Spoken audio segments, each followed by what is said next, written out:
So ఇప్పుడే మనం చూసుకుంటే మరొక బ్రేకింగ్ న్యూస్ అనమాట. రాష్ట్ర వ్యాప్తంగా మహిళలకు అదిరిపోయే శుభవార్త వచ్చేసింది. తెలంగాణ వ్యాప్తంగా రాష్ట్రంలో మహిళా శక్తి క్యాంటీన్లు ఏర్పాటు చేస్తున్నట్లు తెలంగాణ ప్రభుత్వ ప్రధాన కార్యదర్శి శాంతికుమార్ గారు వెల్లడించారు. మహిళా సంఘాలను ఆర్థికంగా బలోపేతం చేయాలన్న ఉద్దేశంతో సీఎం రేవంత్ రెడ్డి ఆదేశాల మేరకు రెండేళ్లలో రాష్ట్ర వ్యాప్తంగా 150 మహిళా శక్తి క్యాంటీన్లు ఏర్పాటు చేయనున్నామన్నారు.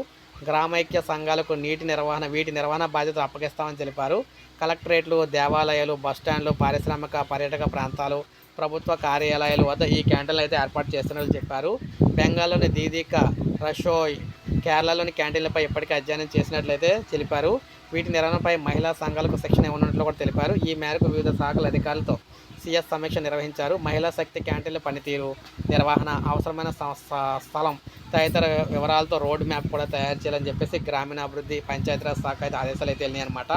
సో మనకి ఏపీలో ఏదైతే అన్నా క్యాంటీన్లు అయితే ఉన్నాయో అదే తరహాలో తెలంగాణలోని మహిళా క్యాంటీన్లు అయితే తీసుకురాబోతున్నారు అనమాట. మహిళలు అయితే నిర్వహిస్తారన్నమాట ఇవి. సో ఈ క్యాంటీన్లు. సో ఇది మనకు బ్రేకింగ్ న్యూస్. ఒక లైక్ చేయండి, సబ్స్క్రైబ్ చేసుకోవద్దు, మన ఛానల్ సబ్స్క్రైబ్ చేసుకొని